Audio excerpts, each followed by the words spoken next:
Okay. It says you're offline on Twitch. I'm reloading. You're good. Nope. You're good. We You're on we are now. on Twitch. Yeah, you are now also live on our backer kit. Oh, look at that! Cool. And I'm gonna turn off these extra windows so I don't get like triple. So I have not yet updated the page, but I'm gonna do so now because we have officially crossed the our first stretch goal, or our 35 stretch goal. And as people will notice, we went and we the reason why we mentioned it, the fact that in the originally when we designed it, the 40K stretch goal was including Biohazard. Now we include Biohazard as an early bird, and for returning backers, we had nothing for the 40K. So I moved up the 45 to 40 and the 50 to the 45. So now if we get to 45, then everyone will get the Invasion Proxy included adventure. So I am going to do, And there's actually... there's also a free encounter that I've been writing with the streams. I've been running streams on Discord, Twitch, as well as Facebook, and we've written a whole encounter that's getting released for free.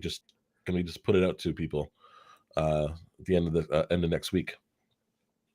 Nice. A weird Wild West stream that people were voted on characters, people voted on the story. All that's just gonna be a free little map. There's 3 maps and an encounter just going out for free. Nice. I'm just gonna find the 35 unlocked. There it is. Boom, unlocked. It's now been there, so now people can see that and now we're off to the races for the next one. We're also officially at 50% of our campaign. We are halfway through our campaign. We're 10 days in, 10 days left. So in case people are wondering if they missed something or something, we are only running a 20-day campaign. Yeah. Interestingly enough, the Gloomhaven, which is running the same time as us, they just funded today as well. So they funded in the exact same time period that we took. Took us exactly the same length as them. They had a $2 million goal. Right? To our 30,000. But it took them exactly the same length as us. I also found it interesting that I won't make any comments about that, but it's just like, the Board Game Geek page for Gloomhaven is just a nightmare right now. Oh, yeah? Oh, yeah. There's a lot of people who are not terribly happy with the existence of the second edition and some of the other things that the designers have said. So it's interesting to observe how this campaign does, because Frosthaven raised $500,000 on Kickstarter in 10 minutes. And I think it launched the same time as, I think, Affinity or Ultramodern, not sure which one. And so this one is definitely not doing as like blockbuster as Frosthaven did. So it'd be interesting to see how this works out. But we are here with this, and we can see it right here. There it is. We can see this is the Ultramodern book. This is the PDF. But the print version will look exactly like this for those people who are curious. This is the standard cover right here. If you have the alt cover, then you won't have this image. Likewise, if you have the luxury version, this would be a leather wrap, but this is just the cover of the standard edition. And this here is the inner cover. For those people who need reminding, this image is from 2019. Nick did a great way of layering this image. So there's actually, I'll talk about praising Nick about how amazing an illustrator he is. I've worked with a bunch of illustrators in the past when I started developing Amethyst, and when they would send me finals, it would be like 500K, 400K for the final resolution of the image, and they'd be just a JPEG. And Nick would send me 25, 30 megabyte PSDs with different elements that I can muck with. The largest file he ever sent me is the Last Supper, which is a gigabyte. And that's the reason why I have a 4-foot image of it on the wall. So this image here actually has, as you might have noticed, 3 layers. It has the background plate, it has the mech, and then it has the people. So I, of course, took that advantage to layer the logo that way. Yeah, it looks great. And because of that, I could use the background as a background plate for these images here. So you're more than welcome to volunteer anything as we go through this. the big addition to this book, the first big addition to Ultramodern 5 or the original Ultramodern. I don't have the original Ultramodern here. Maybe I can find it and show it up, but it's black and white. It's 200 pages. The first big thing we introduced was actual giving people like setting fluff. Here's our image we're using for Clonefall. The first thing people will probably notice is because of the way we do the universal system, we have tech levels. This tech level mechanic was brought over from Amethyst. Where in Amethyst, all the tech levels were present, but the more advanced an item was, the more it could disrupt because that was an aspect of the setting. But for Ultramodern, we use it as a way of GMs defining what tech level players have access to. So if you're a modern setting, you would be tech level 0, tech level 1. If you were in Star Trek, maybe you would do tech level 5. We're also going to talk about the mecha and the Ultramax setting as we get to it. We then include a couple settings. We have Necropolis and Threshold. Threshold's being re-released as a campaign guide. It's significantly larger, and this expansion with our stretch goal makes it's going to be about 100 plus pages, maybe more. And then there is a semi oddball setting that's included in this one. It's called Terminals. It was a campaign I ran, I want to say in the late 90s. I'm old. And the concept was every player got to make their own mecha, completely unique. And then they also got to make their entire universe, everything about their own universe. And then we role played. I did one-on-one session with each player, and in their universe. And at the end of that, they would get transported through some kind of gateway into the universe that the setting was in.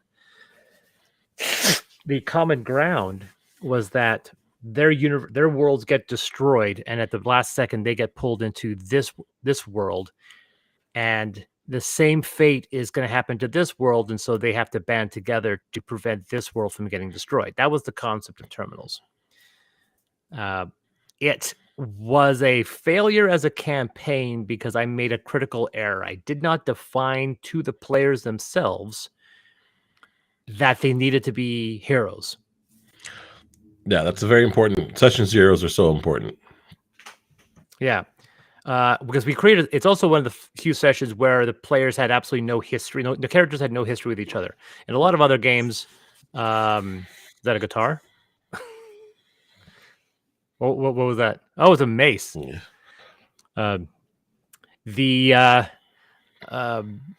The characters did not know each other. Unlike Amethyst, there's a whole bunch of other games where several players could sometimes will have known each other when the game began. I didn't do that, so they were completely unknown, and so I was expecting conflict for the first session.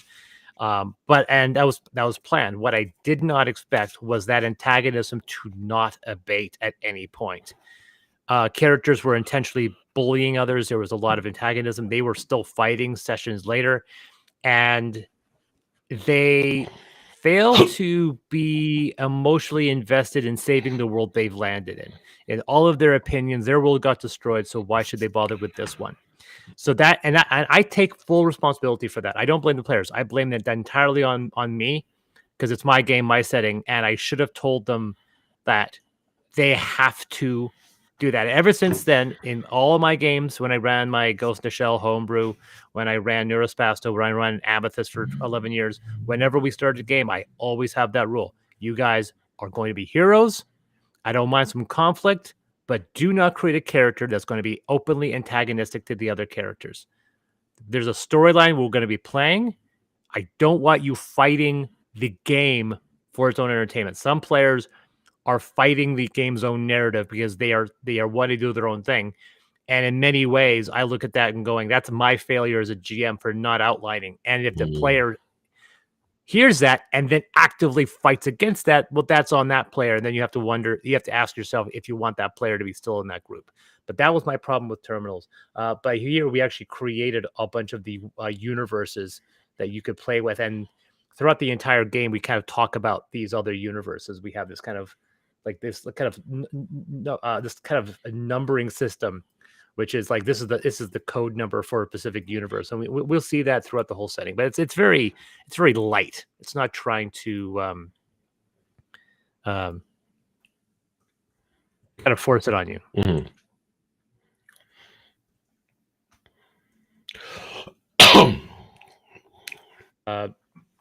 That's that. And then we go races. We didn't actually have species in the original book because it was universal. We kind of assumed people were playing humans, but we did do that with this book, and we wanted to create mostly just aliens and stuff to go through. And we can see we have Kono, which are mushroom people. I actually wanted it to be a samurai warrior, and you know those conical hats that samurais wear in the cliche that in the anime. Yeah, I wanted the mushroom head to look like that, so it was a mushroom cap.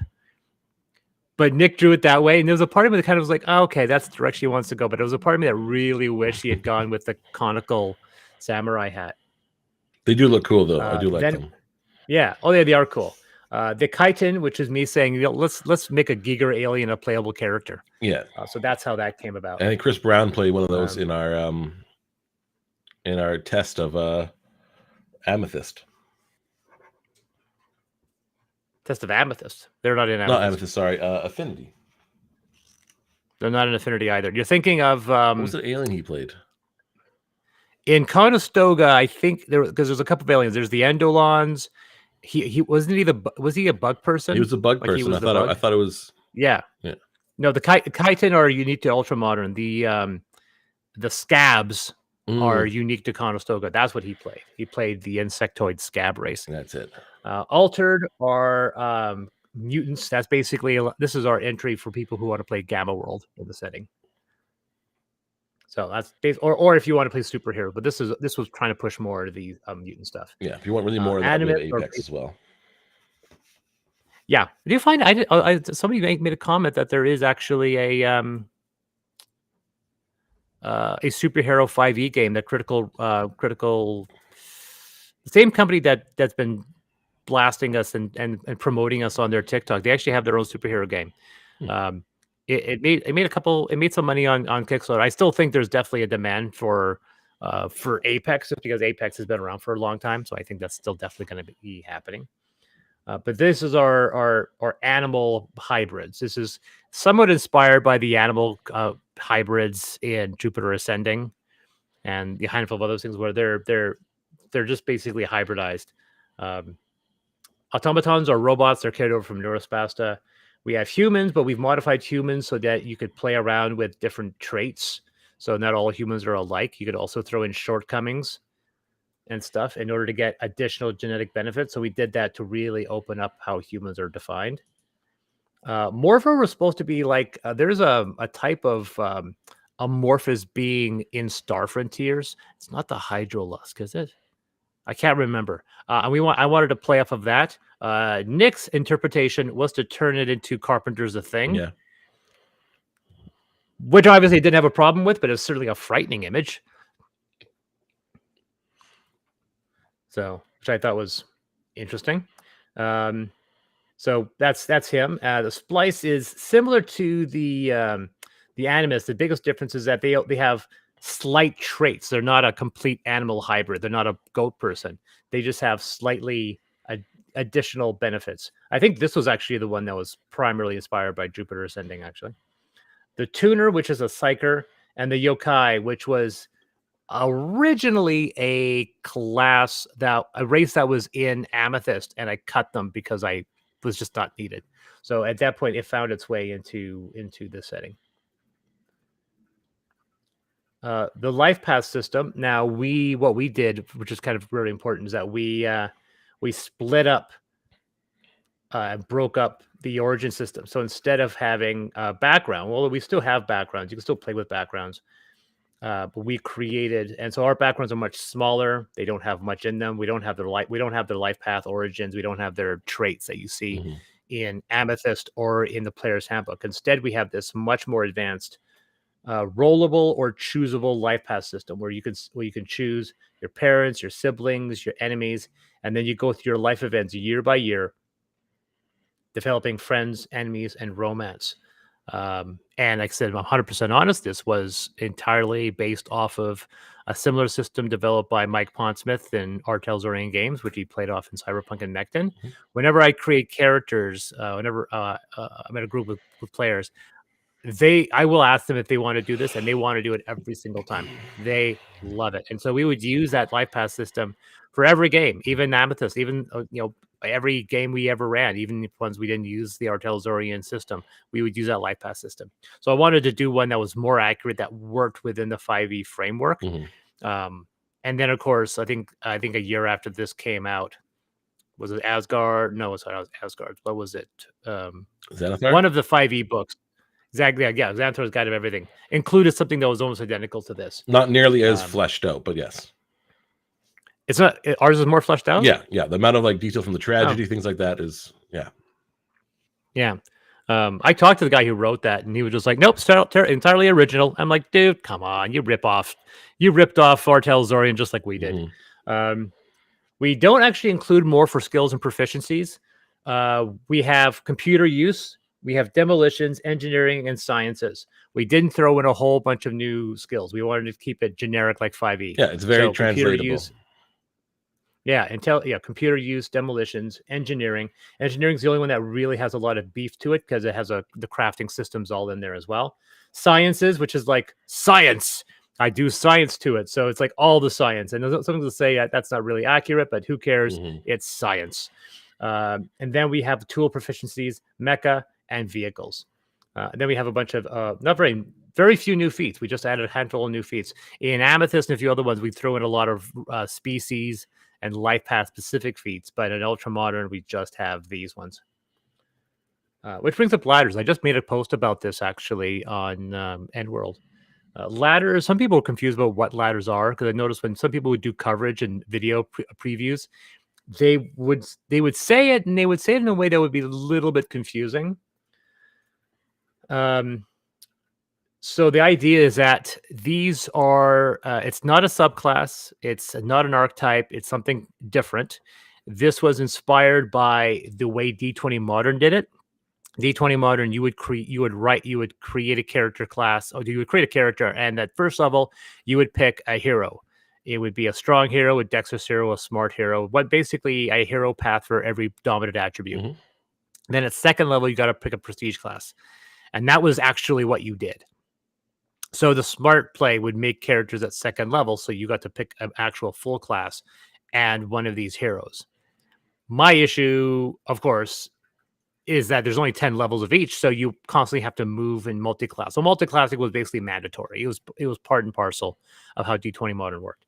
I didn't want to do that. I didn't want to break how the system worked. So what I did was that you get a level 1 ability, which is not game breaking. It's not a feat, because all the level 1 ability really does is set up your additional abilities later if you choose them. But it also allows you to swap out your primary attack attribute, which I think is kind of critically important, because it gives people the opportunity to modify their classes beyond what they would normally expect, using strength for firearms, using wisdom for firearms, using dexterity for athletics, stuff like that. So that allows you to change that stuff up.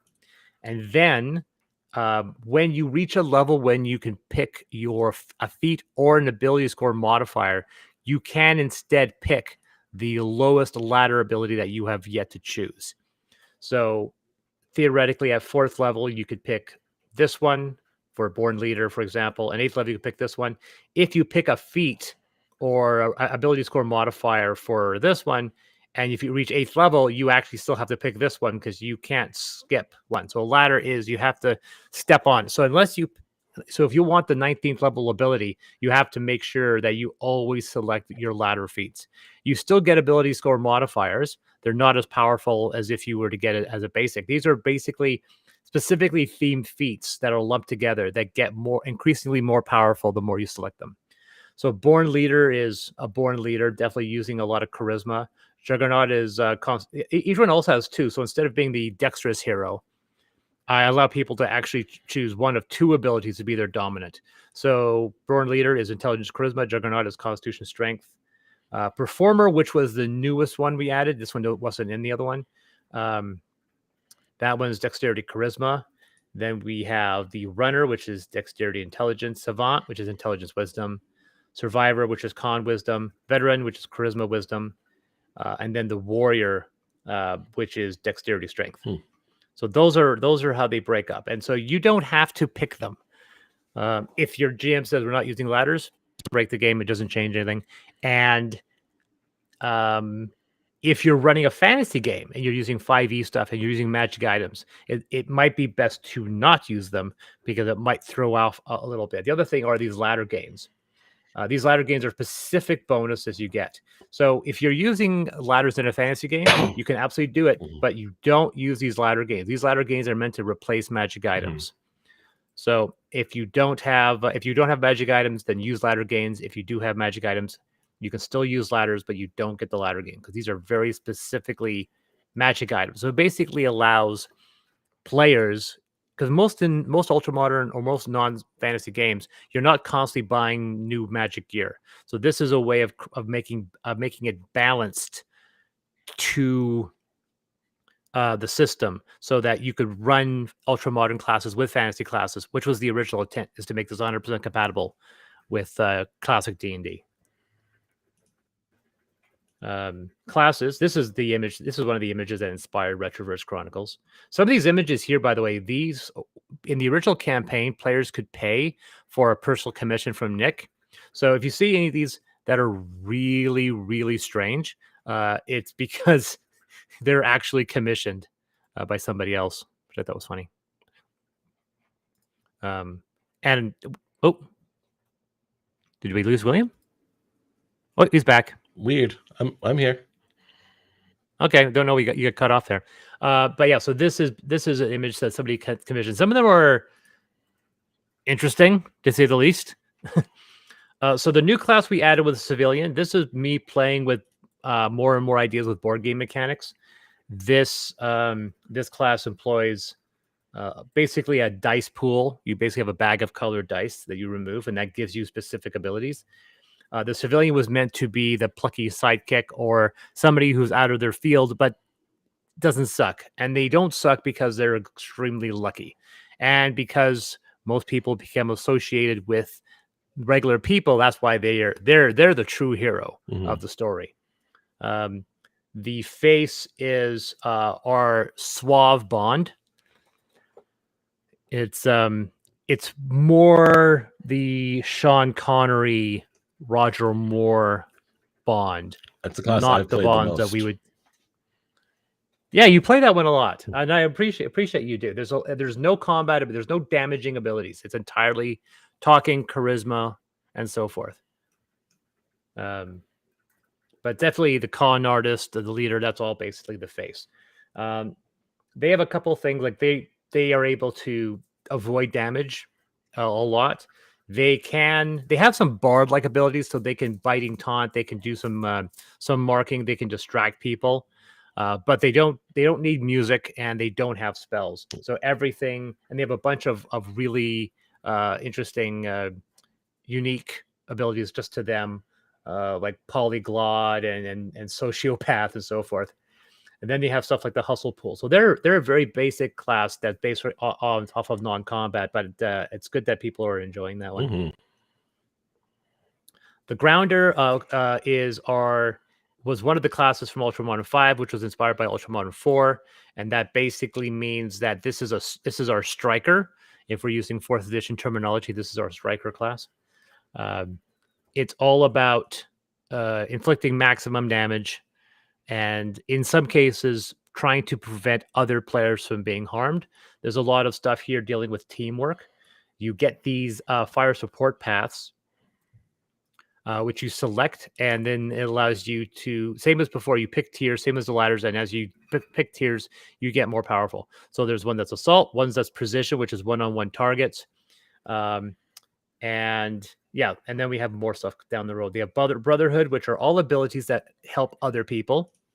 So this is the other thing with Ultramodern. We kind of insist that you actually have to be a team. Fantasy games, people kind of do their own thing, and there's not a lot of teamwork. But here, that we kind of really trying to push it.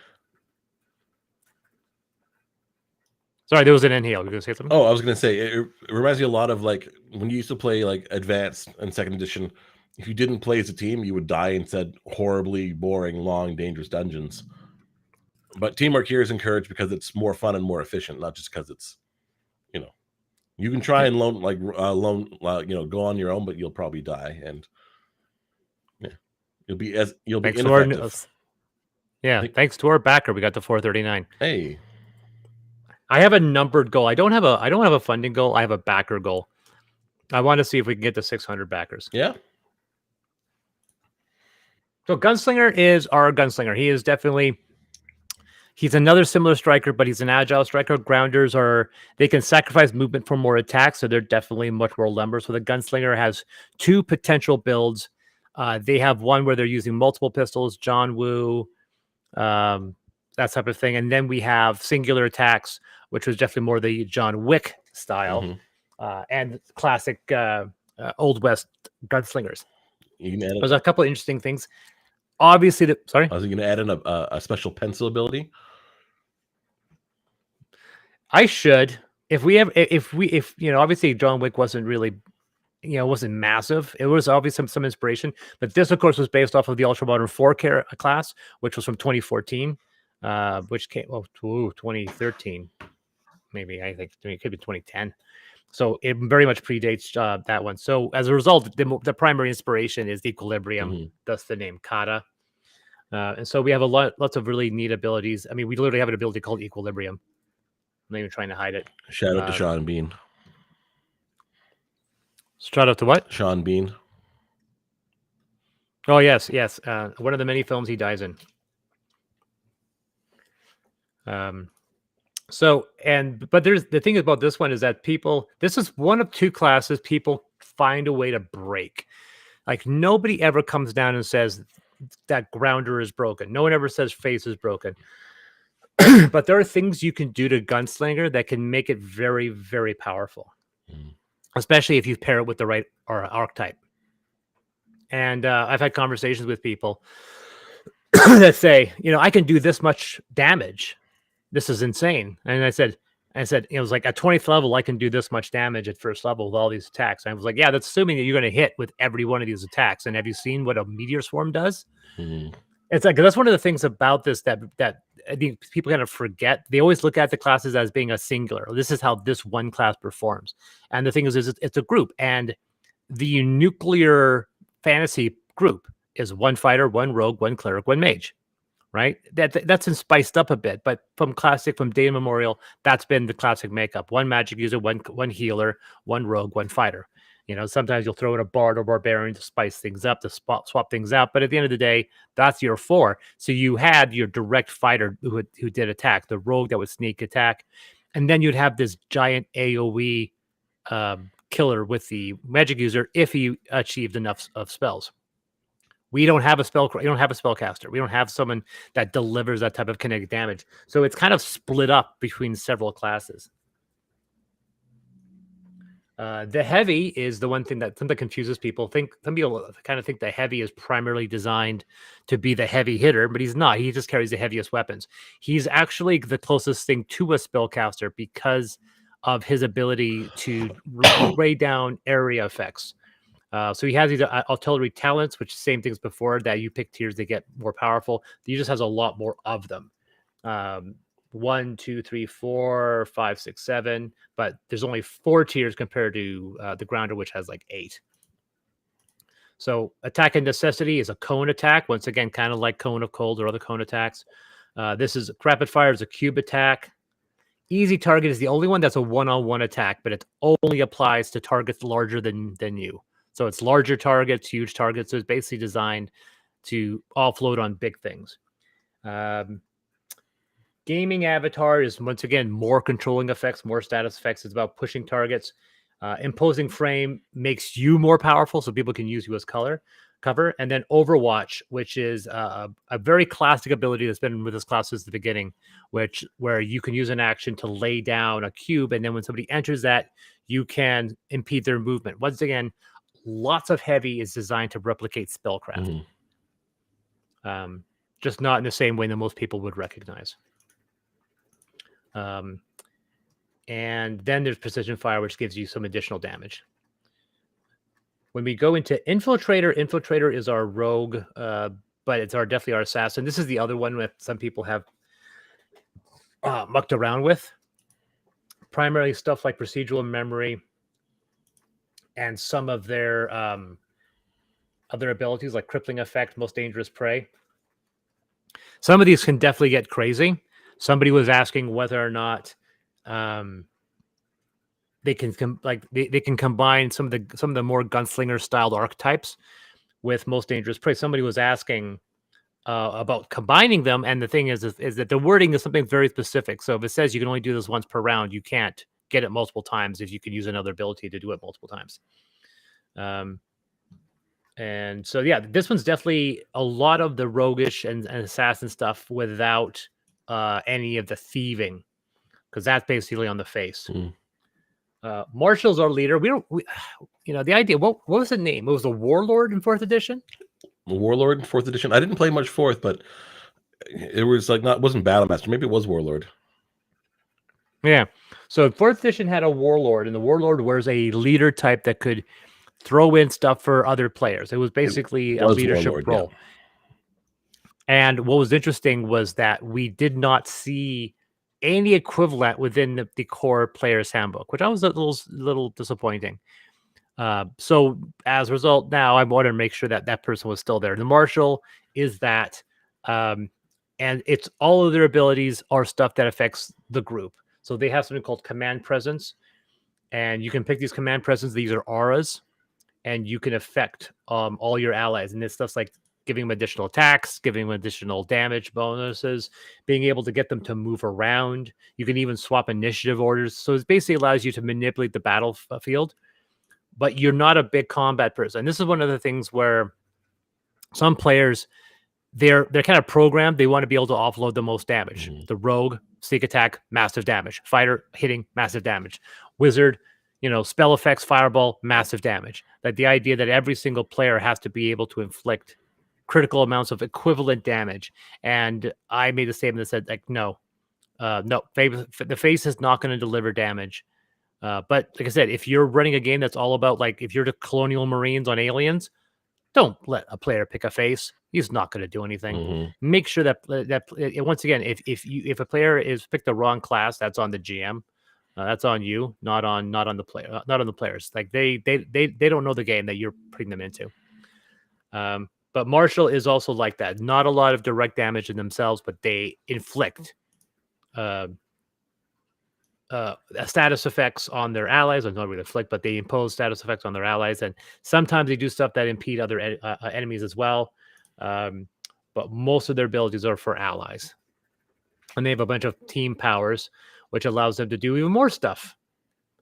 Nobody ever says that the marshal is broken. Same thing with the martial artist. The martial artist is definitely meant to be inspired by video games. That's why they have a combo chain, which means the more you attack, this chain goes up. It breaks the chain if you miss, and then when you reach a certain chain, you can do a finishing move. And depending on your level, you have access to certain finishing moves. Like at first level, I think second level, you can go up to level 2, and you don't get to level 5 until you get to near the end of the character progression.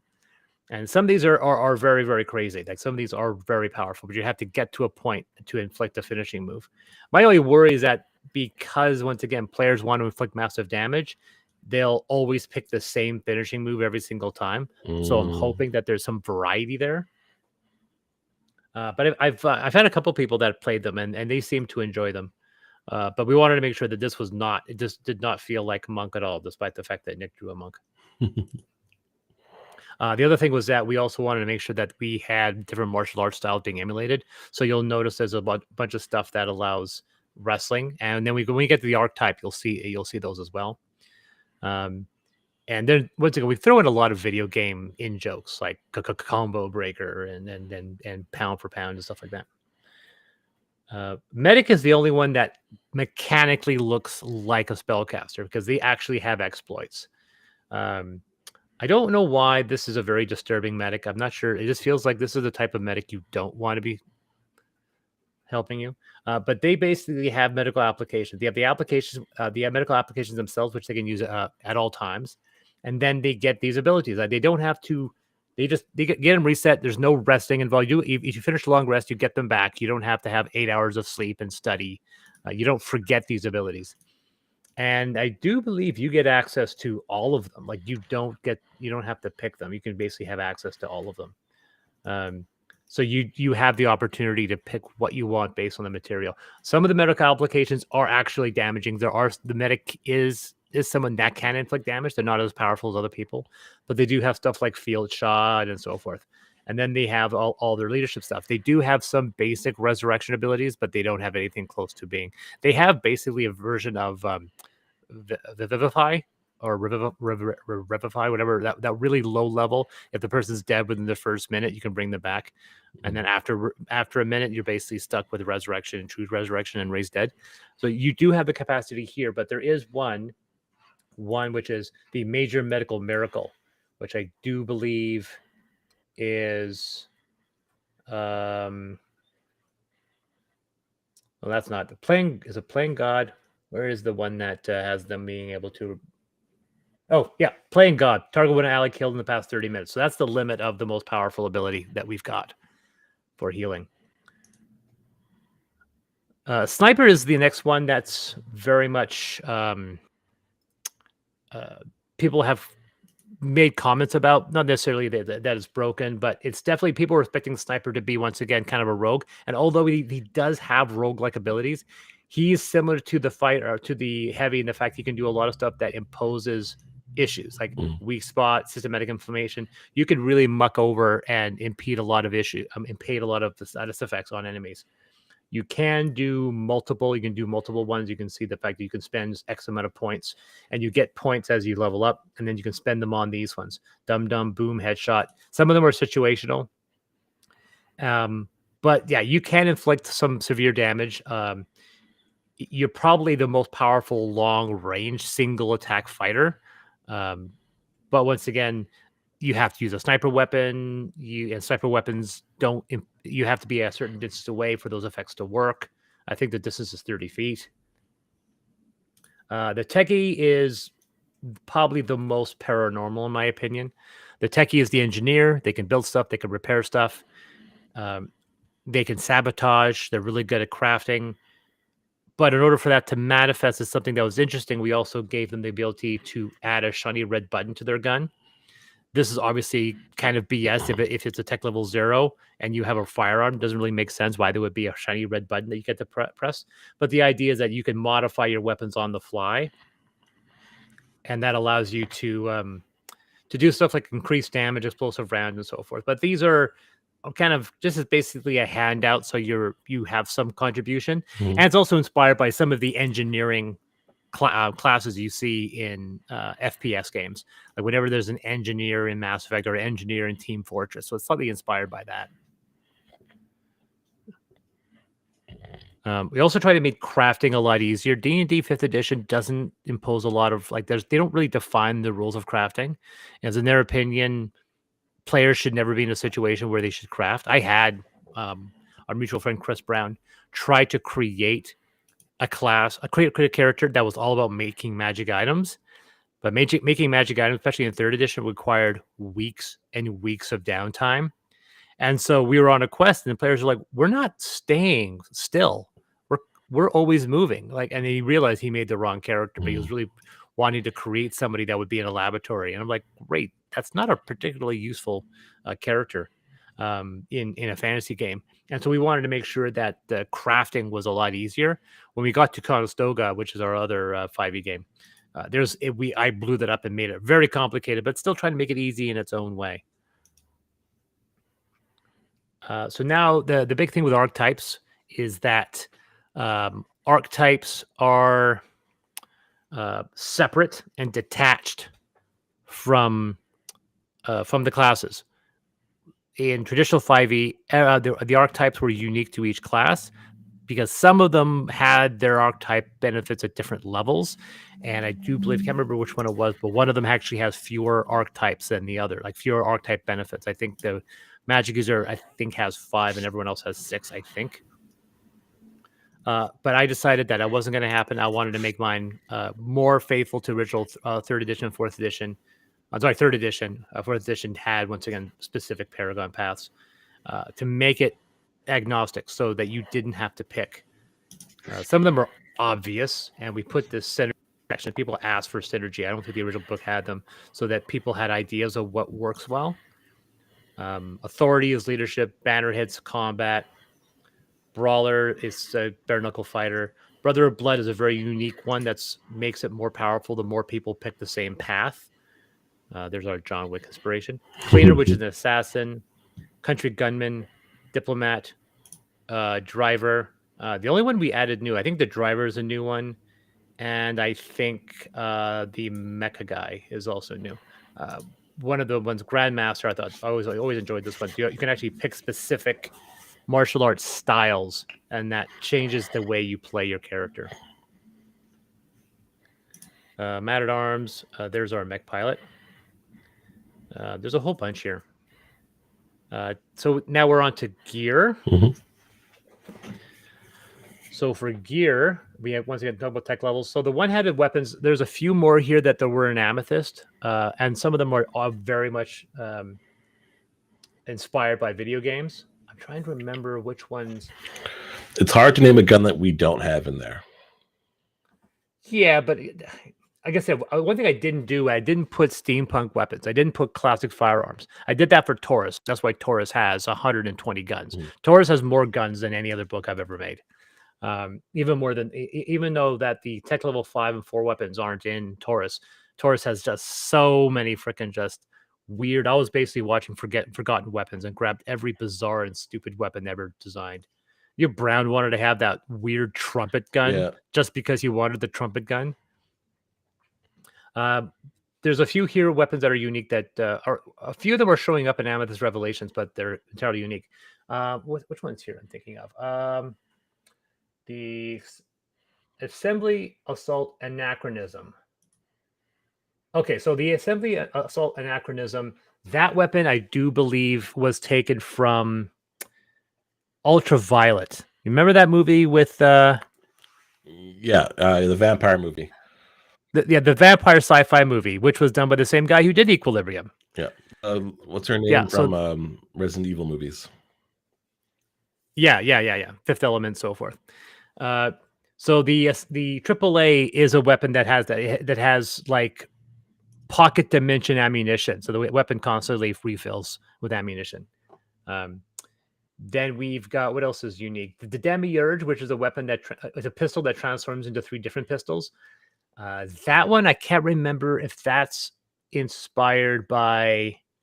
There's an anime that there's a gun that transforms into 3 different guns, and then there's the gun from Control, the video game Control. I think this was designed to imitate the video game Control. Pico Positron, for those people curious, that's the noisy cricket from Men in Black. And the Smart Pistol is the pistol from Titanfall. There's a weapon that you get for a very short time period, and in the campaign you get it near the end for a short time period that just auto aims. It's just the always kill, just the instant death button. So that's in here. It's a very high tech weapon. For heavy weapons, ones we added, the accelerator rifle, disruptor, endothermic, which is a cold weapon, gravity gun. I think we all know what that's from. We added biological weapons, which are slightly inspired by the stuff from Tyranids, like the grub gun. Mind phaser. Do you know that's a reference? I don't know what a mind phaser. No. Okay, Mind Phaser is a song by from the Tactical Neural Implant CD of Frontline Assembly. So Frontline Assembly was a techno-industrial band out of Vancouver. They were really, really big in the 90s, and their most successful song by a huge margin was called Mind Phaser.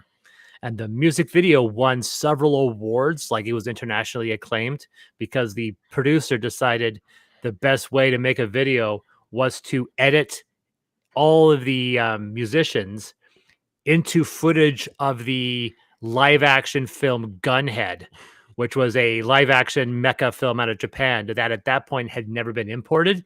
So for the longest time, if you wanted to see footage from Gunhead, you actually had to watch the Mind Phaser video. For the longest time, that was the only place you could see it. That's great. So that's where that came from. The energy modulator and the nano modulator are weapons that exist in video games. but good luck remembering the reference where this came from. I'm trying to see if I remember the name of the game because I actually own it. It's called. Oh God, what's it called? What's it called? This is gonna kill me now. It is a it is a Twitch shooter done by a well-known company now, but this was their first game, and it was called Hard Reset. So Hard Reset is a cyberpunk Twitch shooter that insults your intelligence by trying to create a story. Like there is no story at all. And they try to create this kind of weird story. But like, no, there's no story. It's basically a Twitch shooter where you're shooting a lot of things, a lot of robots, but you only have 2 weapons. And it's one's a energy weapon and one's a physical firearm.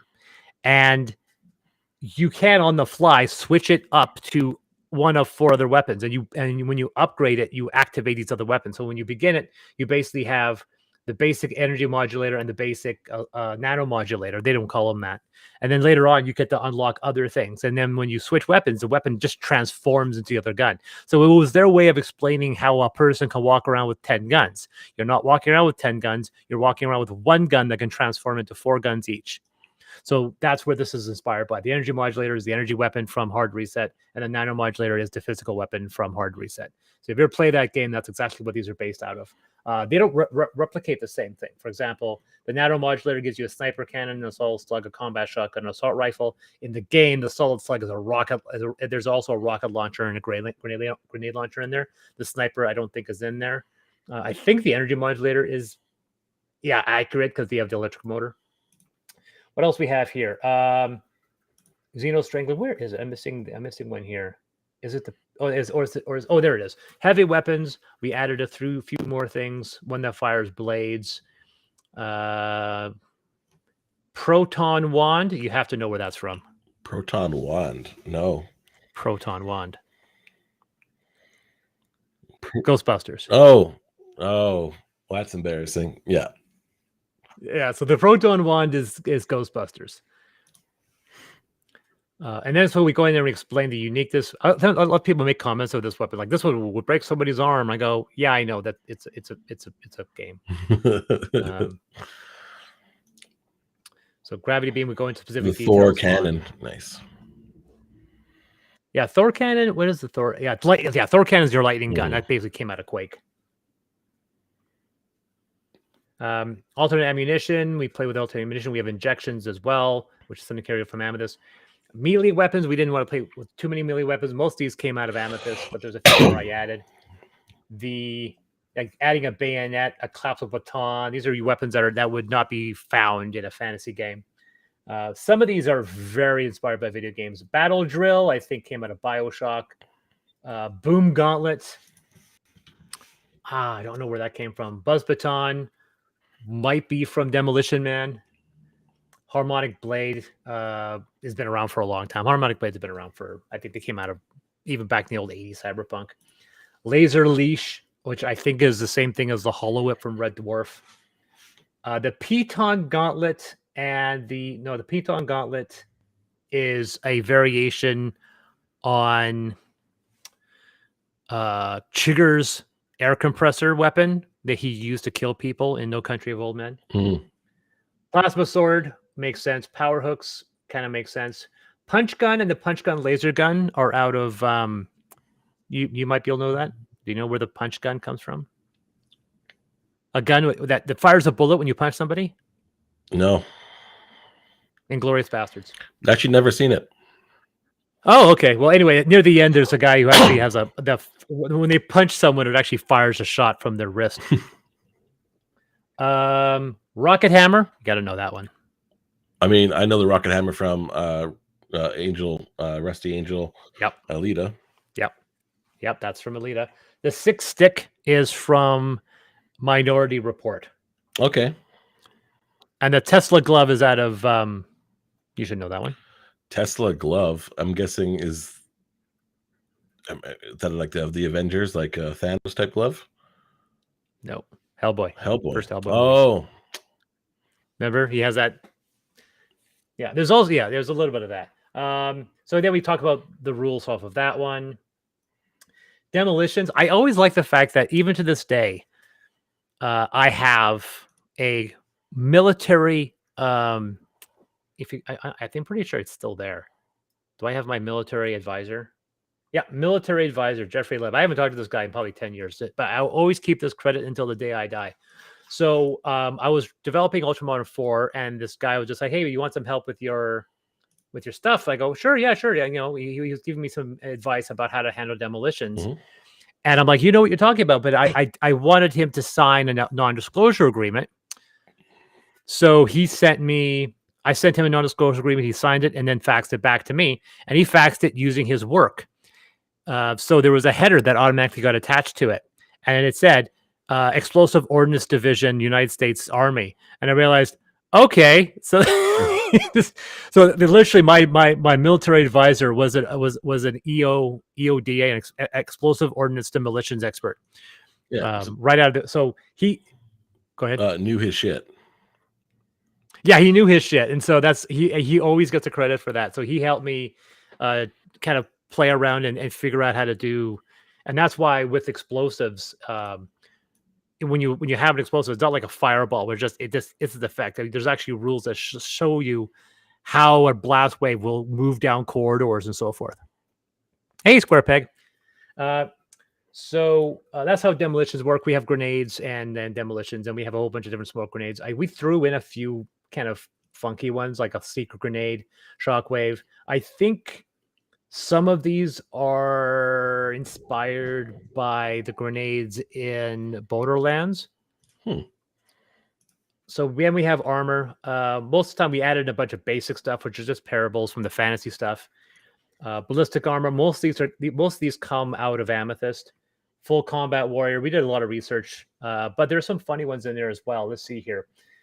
Spider silk suit. Which one? Biosuit is, you won't catch this reference. The biosuit is the hard suit from Bubblegum Crisis. Okay, actually, I knew Bubblegum Crisis. Oh, really? It was a 90s anime. Yeah. Underappreciated, but I don't know if I would want to watch it again. I think it would have aged badly. Yeah. It's in that Ninja Scrolls kind of realm when I watched anime. Oh, God. For me, it predated Ninja Scroll. So the nanotech armor, blinder mail, I think those are kind of original. The fast suit, I'm trying to remember, is the fast suit then could be, because I don't think the nanotech armor is the armor from, I think the nanotech armor is just basic armor with nanites. But I think the fast, no, I know what this is. Okay. Let's see. There's a nanotech armor, just nano reaction. The plus suit, let's see here. Yeah, the plus suit is just an armored advanced suit, but which one? Okay, so the fighting accelerator suit technology, the fast suit, you might know where that's from. I'll give you definitely 5 points if you remember where that's from. The flight suit? Oh, there it is. Fast suit. It's called a fast suit, and it gives you jump jets, electromagnetic shielding. It makes you fast, gives you boosted and stuff like that.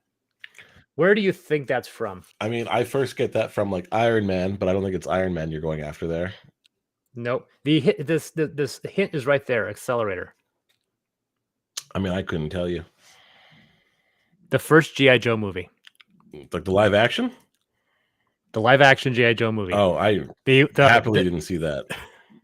Oh, God, you got to watch it. It's actually really fun. I actually enjoy that movie. It is sick dumb fun. But the funny thing is the director who made that had a script for something called Accelerator, which had those suits in it. And when he got the job to direct G.I. Joe, he put those suits in the action scene. It's a great action scene. It's an action scene that for a while had the record number of physical car crashes in a single sequence. I think 120 cars were destroyed in a single 5-minute sequence. But that's fast. Yeah. So Biosuit, that was the one I was thinking of. So Biosuit is very much inspired by a very, very well-known video game. Basically, the Biosuit, as an action, you can switch its modes to give you either extra armor or extra strength, extra speed, or a cloak. You can't have all four. You can do one at a time, but you can switch between them. That may be a bit harder. That may be a bit more subtle. I don't know if you'll catch that because the game is well-known, but not like massively a blockbuster.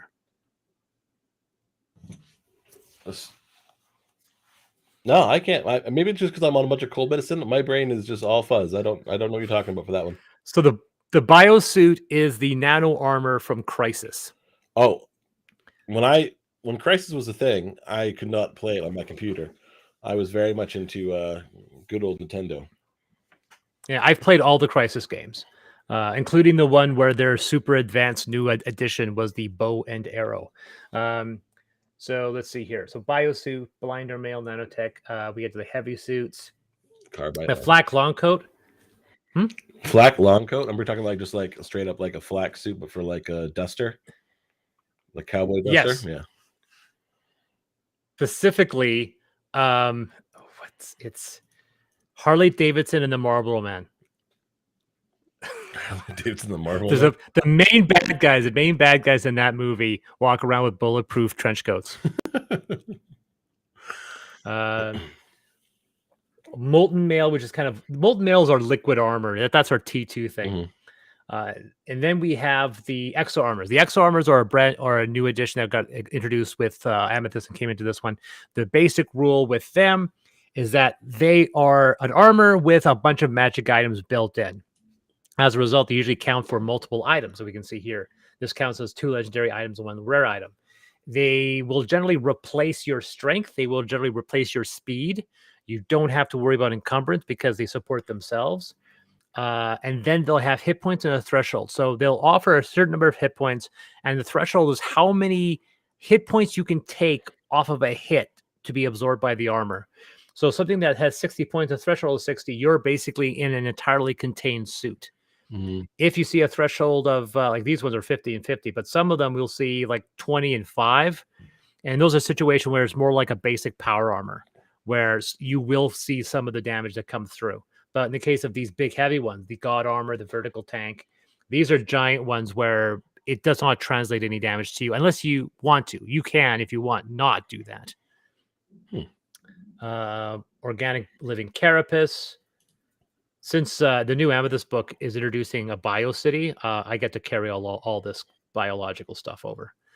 There's the super light, for example, 30 hit points and a threshold of 3. So once again, you're taking most of the damage. Once a suit reduces to 0 hit points, nothing changes. The only time it ever gets damaged, to the point where it's destroyed, is if you are reduced to 0 hit points. Skin suit. Once again, we talked about skin. Oh no, the skin suit is the hard suit from Bubblegum Crisis. Then we have shields, and we have these other things. These are new additions. This shielding system, the active force shield and self shield system. That is 2 things. It's made to replicate the regenerative shielding in video games, specifically Mass Effect and Borderlands. Mass Effect is a very basic system, but I wanted to play with the Borderlands, and that's why we have all these funky additional benefits. So these are all based off of.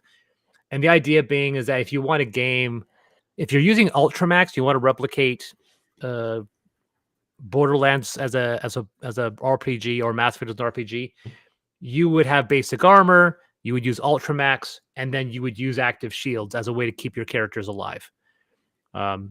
I wish no one's ever done that, to my knowledge, that they've done that, where they've actually used Ultramax with the active shields as a way of replicating a common first-person shooter. It'd be interesting. It'd be fun. Yeah. So the gear is something. These are basic gear that's been carried over from all of my games. I barely ever changed anything about these. The only thing I ever took out was the stuff that was unique to Amethyst. However, I did insert a joke. There are little Easter eggs. Somebody asked me once, it was a slight commission, because they needed somebody to just fill in the blanks. They say, we have this big gear section. Can you just fill this up? We'll give you a few bucks. It was a quick little commission. And all it did is I just gave out, I don't know why, but they wanted descriptions for every item. Like even like you don't need to have a description for a watch. So I eventually got bored and started creating really stupid descriptions. So and because it's been so many years, I decided to insert them all in here. Let's see if they're actually pillow. A small fabric pillow stuffed with foam feathers. It is not useful in hand-to-hand combat. That's one of them. A puppet. A puppet often finds its use entertaining children and the child at heart. Using a puppet for mockery usually fails to deflect retaliation. In a pinch, it can also be used as a distraction or decoy. Soap. When stranded in a combat arena, everyone will think of the traveler who brought soap. Where's the other ones? Towel. Any good adventurer always knows where their towel is, which is a reference. A towel can be used to prevent severe traumatic bleeding. Otherwise, it is the most useful to prevent severe traumatic soaking, or for hiding your head under, on the principle that if you can't see them, they can't see you. It's like there's these stupid little jokes that are hiding in there. Cybernetics is a vastly simplified version of the cybernetics section that's in Neurospasta. For example, we don't have the full body prosthetics that Neurospasta has, so it's just basic implants. But some of them are still carried over, and so Neurospasta was based off of Ghost in the Shell, so there's a few things that carry over, like the flash caps and so forth. But the full body prosthetics aren't in here, so a lot of the really big modifications don't carry over. In Neurospasta, like Ghost in the Shell, if you wanted to have any decent large-scale cybernetics, you had to have a full body transfer. So the idea, the fact that, like an iRobot, Will Smith has like a cybernetic arm that makes him super strong, and I'm like, yeah, but it's connected to a bunch of fleshy bits. So if you want to be like Kusanagi and be able to fall from 50-foot heights without getting damaged, you have to have a full body prosthetic. It's interesting that people have been commenting about the vehicle rules, and I need to kind of throw in and defend myself. I originally had a very complex vehicle combat system. And my editor, Chris Stilson, I don't know if he's watching, but my editor, Chris Stilson, told me to cut it out because he thought nobody is ever going to use this system. Right? No, like simplify it, make it very basic, make it a plot device. Nobody's going to want this level of complexity. So I said, fine, I'll take your advice. And immediately people were like, well, where's the vehicle combat section? And I was just like, God damn it, Chris. And so I placed a good chunk of it back in here, but he made me put in the disclaimer saying, yeah, most of the time you're not going to use this. Unless someone's actually wanting to roll, just make it a plot device. But this one page is still probably half the size of the original vehicle combat rules. Like it was about distance movements, how you track. Like there's a similar version of it in the spacecraft combat system, where you're not determining how fast you're going in relation to everywhere else. It's only in relation to you are to the people you're fighting. So you're not going to have a situation where you have a big map and you're constantly moving the vehicle across it and then resetting it and moving across. The idea that you're here and you only bring up obstacles when they show up, and the obstacles move towards you rather than you moving towards them. But we still introduced the crash damage and so forth. But I do believe this rule also got heavily modified based on the size of the vehicle. So there's a bunch of extra rules. Yeah, there they are that I did actually end up putting in, and so forth. Then we have ground vehicles. Most of these are just standard stuff. I don't think there's anything funky. The multi-peds are from Neurospasta, which are from Ghost in the Shell. Earthcrawler is the only thing I didn't bring the ETVs over from Amethyst, so there's not nearly as many vehicles. And yeah, that's about it for that. So those are our vehicles. This is an illustration for Neurospasta that's been colorized. Then we have vehicle modification, including NAS. Sounds like nausea, but it's supposed to be an exclamation mark. NAS. Nazi. Yeah, so people can actually do modifications. Mecha. This is me adapting the mecha system from Mech-10 Zeta Plus specifically, which was once again from Mike Pondsmith, Artel Zorian. I tried my best to adapt it to 5e. A couple of things I had to do. I had to create new scales of size. Kind of was annoyed that Colossal is plus. So everything from a dragon to the Star Destroyer would technically just be Colossal. And I realized that wasn't going to work, especially if you were going to have like the SDF one. So when you inhale, I assume you're going to say something. Sorry, no, I'm just very sick. It's yeah. Yeah. So we have the gargantuan, colossal, immense, titanic, planetary, and cosmic size, and so we can see the space. Like once again, you're not creating a scenario. These are rules that I'm like I've been asking for more like explanations and how or adventures or examples, and that's one of the things I think that we may explore in one of these adventures is finally showing people how the system can be used. But it I've is never ran not. mech before. I'd love to run mech sometime. Like Yeah, like full this throttle system, I shit. tried to make it. Yeah, for example, I tried to make it as simple as possible. Like, for example, in Artelzorian, there are damage locations, and I didn't want to do damage locations. So every single kind of suit you have contributes to your total hit points. There's some combat rules if you wanted to play with that. I also added in the rules, as we can see, for the reactors. The reactor can get critical. There are different rules here, but we definitely wanted to make sure. Basically, the way it works is this is a heavily modified version of a character generator. Your mecha is a character that you're controlling. You're inside another character, as a result, there has to be this level adjustment that we play with. So, if it's level 22, then you're that level, and if you're that level, then when you fight something that's level 4, you're not getting any experience because it's not a challenge. Mm-hmm. So even though you're first level, the only way for you to get a first level XP is to fight something equal level to your mecha. So that's kind of how we balance it with level adjustment. But the servos are basically, this is a carryover from the mecha system. We did add 30 levels, so it doesn't end with 20 because we do go all the way to 30. And the money had to be adjusted to coincide with the way 5e does its system. But we've added stuff like, the other thing, of course, is they don't have different scales of armor. We have different scales of armor, light, medium, and heavy. Same thing with this mounting system and the modifiers to cost. That's directly from that's basically inspired by Artelzorian. Melee weapons and how melee weapons work are similar. And then a lot of the other things, the additive systems, crew, passengers, and spaces, that was simplified. When it came down to where I simplified a lot of these systems rather than adding to the complexity to it. Mm-hmm. But I wanted to add in stuff like the bits. You know what bits are, right? Bits are from Gundam. The idea that they're psychically my experience with Gundam is based on very loosely watching a little bit and going, oh, I like this other mech show more, so I never went back to Gundam. Yeah, it's kind of hard when you're in the 90s. Yeah, well, to be a big Macross fan as well, but in the 90s you didn't have much to go for, so we grabbed anything. And because in the mech model industry, 90% of the market is saturated with Gundam, so bits were part of that. Propulsion, command armor. Like if you have the super heavy armored Veritech, that's what command armor is. Additional plates and so forth. So a lot of this is if you read through Artelzorian's Mechton Zeta Plus, this. That you or me? Oh, I hear the siren. Oh, that's probably my place. Yeah. So the only issue with the mecha system is that it was never 100% tested. Like there was very limited testing. So I told people this, like, we'll do our best, but there's a possibility that it may not to be 100% balanced. And ultimately, I didn't care about that because this is a mecha.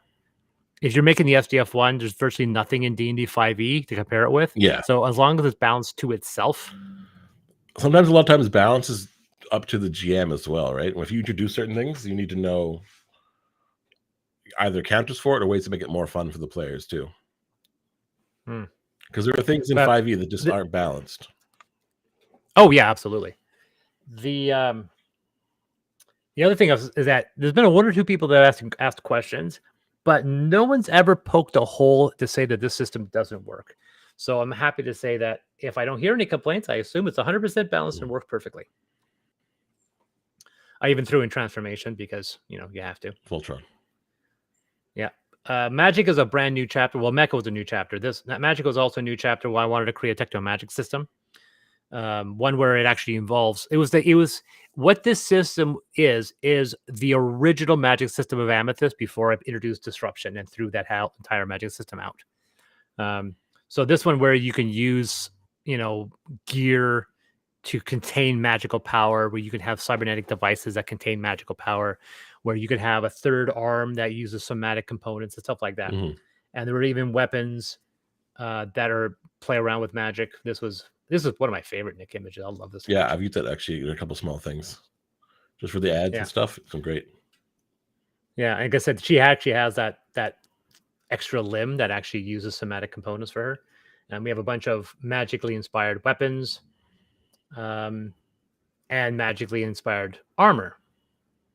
And then we have the actual class. There's a ladder here as well. I think people are going to say this should have been with the class section, but I wanted to keep it isolated into the magic section. Mm. I don't know. Maybe interesting to release this chapter as its own supplement for those people who just want this, because this works entirely on its own. You don't need to have the rest of Ultramodern for this system to work. It's entirely isolated. Dark brew. Oh yeah, that's our potion. So the Magus is, like I said, there's Mark Mir. Mark Mir pops up in every book I make. Mm-hmm. He really likes that one. He had it as his profile image for a long time. But that's actually he's a character he plays in one of his, I think it's his Call to Cthulhu game. Mm-hmm. That's what his character's from, which you can kind of tell because there's the tentacles. When you see tentacles, it's either hentai, fantasy, or calamari, or it's Cthulhu. What? Or calamari. We have a couple archetypes as well. When we get to the spellcasting system, basically you pick these paths, which give you access to one or more root spells. Mm-hmm. And when you reach certain tiers, you can get these additional abilities. You can pick other ones, and you'll see that the paths will have a symmetry. So if you pick Path of Air, then it's easier for you to pick powers of Path of Movement. So that allows you to pick, but there's also a lot less. There's not nearly as many spells. So we'll end up picking one or two multiple paths. But yeah, that's the Technomagic system. I've not seen a lot of people play with it, so I don't know whether or not. I know there's only one or two people that poked out holes in it, and we patched them up with the errata. This is actually, if I was to say in terms of complexity, I would say this is my third most outlandish system. I think the craziest one is the new one in Amethyst. That's completely batshit crazy. And I think Oxymancer is probably number 2. I think Oxymancer is a lot of fun, but Oxymancer is definitely, it's out there in a good way, but it's out there. Yeah, and now they've put this third place. The Maker, and I think the Abecedarian from Paradise is probably the most traditional. We have antagonists. These are always these are a bunch of basic opponents where you can apply these different templates to. And we have a lot of those. We actually added a bunch more for this book. I don't know what Nick was thinking. There's some illustrations he does that I'm just like, what the hell is he thinking? I don't know what that is. I love it. He sometimes thinks things a little differently. Like this Antecedent Champion was meant to be kind of a play off of the classic Supreme Hero. Mm-hmm. It's kind of like the opposite of Cthulhu. Like I can't remember the author who created the classic hero myth, but then Nick drew this, and I was like, okay, I'm gonna have to go back and rewrite how this monster works. Same thing he did when he created these creatures, the Golgothoth. I'm like, okay, I guess I'm gonna have to, sometimes I let Nick draw the illustration first, but sometimes I'll create the monster and show it to him, and then he'll draw something. I'm like, well, that wasn't what I was thinking.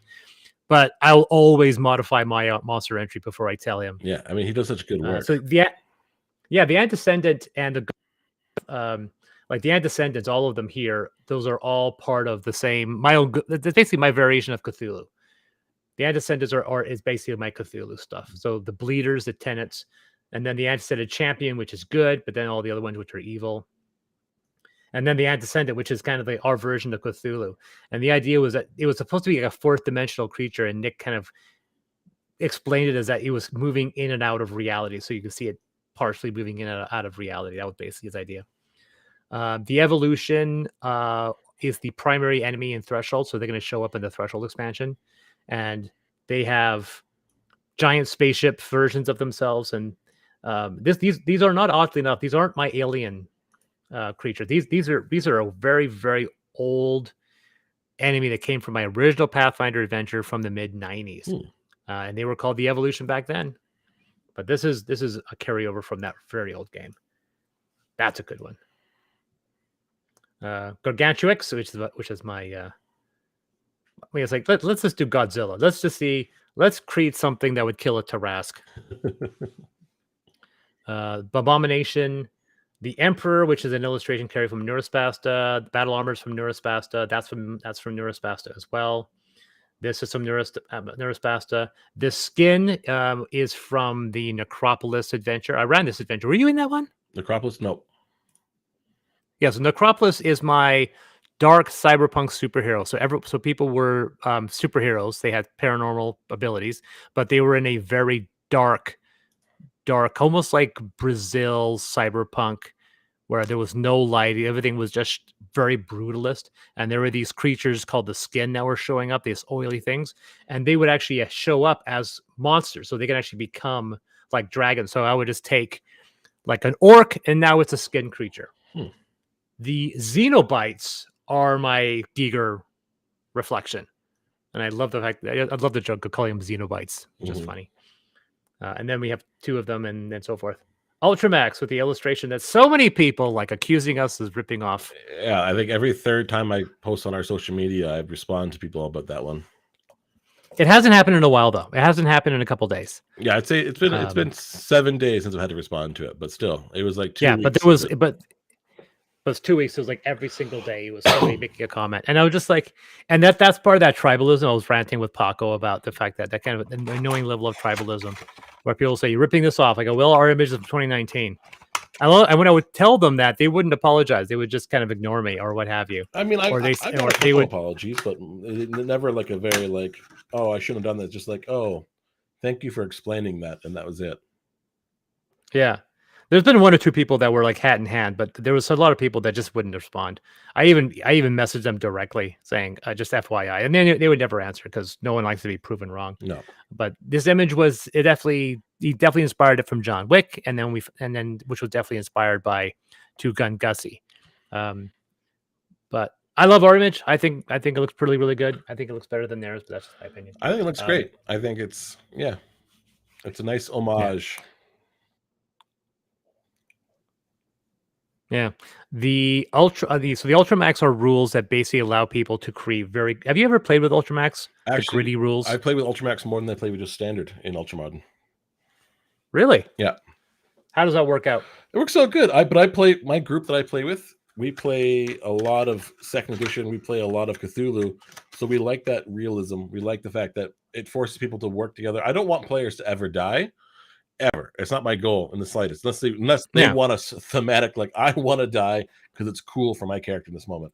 I try dealing with players that want to die. Yeah. I mean, I never want to take away their agency. If they really want to do it in some way, I'm okay to write a cool story for them. But Ultramax, just like second edition, just like Cthulhu, allows me to give players this serious tension where if I say, hey, there's this many enemies on this side of the bridge, and you can only have two options essentially of fighting or retreating, they're going to retreat. They're going to think smart. They use strategy more. It really, I find it lends itself to people playing as these moments are. And I always, in every campaign, have a scenario where you cannot win. And the players who definitely just feel like they want to just go off and die, they'll die there. But I always have a scenario where like, you can't win this fight. And I make sure it's very clear. You were outnumbered, you were outgunned, you have nothing to do but to run. I make very clear spots where you could go to, but this is not a winnable fight. And I do that to get that to people understand Ultramax or Cthulhu is like a dangerous but rewarding experience. Yeah, I've always done it in Amethyst. I always create an encounter players cannot win. I had a conversation with Frederick Wheeler on How to RPG, where we had a conversation. It was like a roundtable discussion where we asked, like, do you guys ever do encounters where players can't win? I go all the time, once per season of Amethyst. So I've done it about a half a dozen times. And the first time I did it, it was almost a total party wipe because the players did not get the message. And one character that realized and had to physically drag two characters out of the battle because they were refusing to leave because they insisted that they should be able to defeat it. And then once they got that hint, they became much more aware of when I would create a situation where they could not win an encounter. My last party I did that situation with was their first time playing Cthulhu. they all proceeded to die because they're all 5th edition players. Where at level 0 or level 1 star, you're a goddamn hero as it is. You don't have to become a hero; you are a hero at level 1. So they all wipe, and I was like, okay, and we're making new characters. And then you hear in the newspaper, I had a newspaper article written for them. Like, I love making handouts for the next session about how these people died in this house and were displayed like cultish manifesting pieces. They were like all sacrificed to this like cult god, and now they had to investigate their old player's death. I'm like, I'm like, well, I don't want to end the story, but you guys are going to die, and I can't get you to not. Yeah. Cthulhu is very dangerous. Ultramax is a lot of fun. I find that at level danger, the goal shouldn't, for me, is not to let them die, but the goal is to let them know it's serious. And I think that once they do that, they appreciate the moments when they survive much more. Yeah, so that's that's basically what Ultramax does. It makes the game. It doesn't make you easier to get killed, but it does make you more responsible, and it prevents you from having um to just rely on your, like, you can't just run straight headlong into combat. You can't just, like, you get modifiers for your moving, you get modifiers for coverage. It's actually really hard to get hit. So it changes the dynamic of how combat works, where the whole point is to avoid being hit at all costs, because if you do get hit, you get your shit punched in. Yeah. And that's a different mentality, where someone's like, I can soak a hit, and now with Ultramax, like, no, you can't. The more you take a hit, you're immediately going into probably one of your first combat levels, like damage levels, which have wounds, light, serious, critical, mortal, dying. And when you go through it, you're rolling on these things, and you may get incredibly serious effects, and makes survivability in that in combat really, really difficult. So the whole point is make sure you're covered. And so armor, as a result, armor doesn't add to your hit points. Doesn't add to your AC, but it affects your hit points. It makes you resistant to damage. And thus we can see it here. We can see the hardness rating of all this armor we just introduced. Mm-hmm. So you see how much damage they resist. So if you do take a hit, maybe your armor will protect you, but it does not add to your armor class. Only your dexterity adds to your armor class. But then you get massive modifiers based on the type of weapon and how fast you're moving, how far it is, and so forth. Have you played Morkborg at all? No. Morkborg is basically a love letter. Morkborg. It's basically a love letter of Doom and Cool. Just like the classic, like Frank Frazetta style, like fantasy art. So it's a grim, dark world, but their armor system is my favorite, because it's kind of reminds me a little bit of this, but just much more simplified. Where it's like, oh, you have full plate. Well, you're still getting hit, but we're just minusing 4 off of whatever damage you get hit. Yeah. You just take less damage. But if you get critical, you don't take extra damage. Your armor gets destroyed. And so you're trying to find ways of like how to like avoid getting critical, because when your armor's gone, you're stuck in this dungeon now without armor, and it's just yeah. And then we have modifiers for the monsters, and a few modifications to the classes to make them balanced. And then we have, look at that. I wonder who the hell that is. That's your personalized image, because every time I hear Morkborg, I think of Mork and Mindy. Oh yeah, that's right. I don't know why, dude. Did you just hear me make the joke? I just said Mork, which is also Swedish chef. Nanu. I was like, Nanu. So Mork. So adventuring came about because I needed to do new magic tables, which is something the original game didn't do. So we have that, but we also created slightly different. Like, this is basically a way of creating more looting shooting. I actually, in Conestoga, I had to redesign these again for all the crafting gear. And yeah, there's the rules for loot and shoot. And this is how you get. This is how we do the loot and shoot rules. So, and then set pieces. So set pieces are action moments that you can insert. They're randomized, not randomized, but they're generic action scenes that you can slip into your own adventure. We have the ruined city. We show basically how these set pieces work. There's the office. Some of these were designed originally for the Biohazard game. They actually came for Biohazard first, and I pulled them into here. So we have the ruined city, we have this big city map, and then we have the small town, the compound, and then the big wasteland. Then applications are specific combat encounters that use these maps. So basically, they're like supposed to be like one single combat that you can insert. That's from Amethyst. So Necropolis, I guess no, I could have sworn you were there, but I guess not. These are all characters that were in my original campaign. Gertrude Honeybee. Who was Gertrude? My NPC was Frank Finger. Babadook, I think, was Bo's character, and then I think Nicole was Gertrude Honeybee. I can see Nicole being a honeybee. Yeah, she likes that. And then I love it. One of my NPCs was Jonas Ferdinand Kensington. So there's an NPC. Yeah. Katana Armistead Karma. Woody is another NPC, and so forth. So these are just like NPCs examples. But the idea that it's a cyberpunk superhero, but it's a brutalist darkness. Did you ever play Control? No. Oh man, you got to play it. But the Control is heavily brutalist. It's like there's no light. It's all just harsh angles. Like imagine Tron, but replace blue with just blackness and take the lighting out. That's basically the setting of Necropolis. It is just this, which means unfortunately Nick didn't really get the thought across. With he couldn't help but add color. But I'm like, this technically like create the basic black, like to the point at ground level, you just see black buildings with no windows because there's nothing there, and people are trying to survive against. And we have a bit of basic setting stuff, but it's all corporate controlled. And we have these massive organizations, and then the rise of this force called Skin. And then after that, we have a bunch of character introductions and missions. These were basically the game sessions that we ran. We ran for about 6-7 weeks before we eventually stopped. But this is basically my campaign guide I ran from that game before it stopped.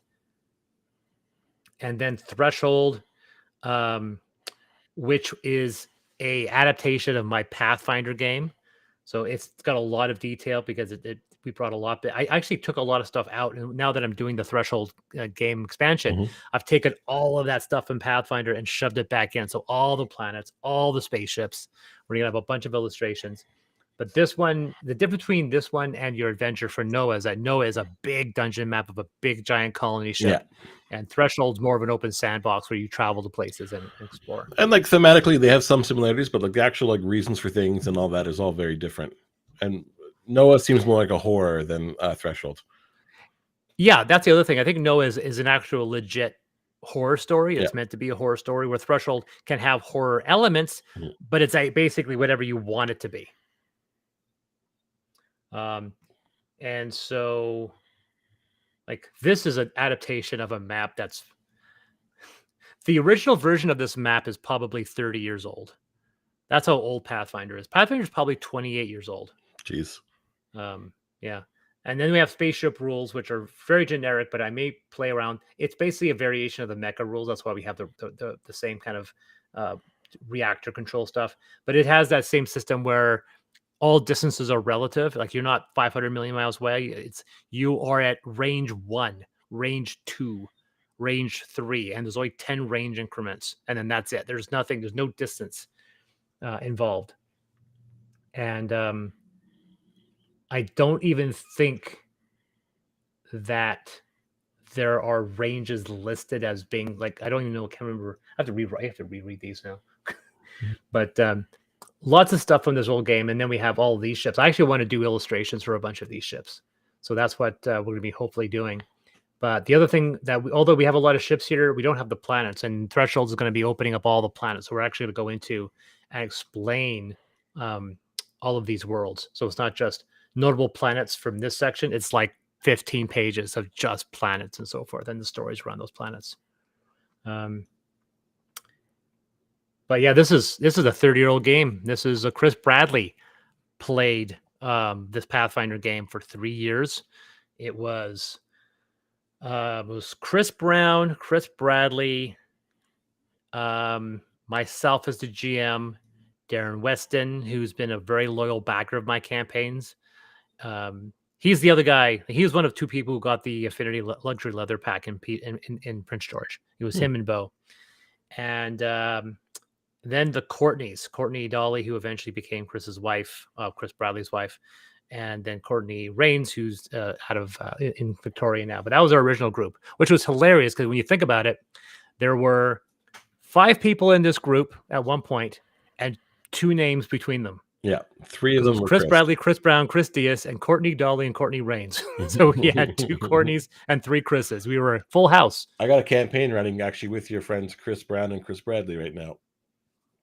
That's cool. Yeah. Is it fantasy? What is it? Cthulhu? No. We're running Golden Heist. I'm just running through the D&D book for Mr. Brown as a favor. Oh, nice. The other thing, the new stretch goal that we just unlocked is going to include more of these. Like this is the current one we have. These are maps, but I'm going to be challenging Stilson to create more obscure locations that could be unique to specific areas. So we're going to be doing more. And then these, of course, these episodes, these were original sessions of the Pathfinder game. And we ran for 2 years. There are adventures that are very hilarious and adventures that I cannot reprint because they are blatant plagiarization of.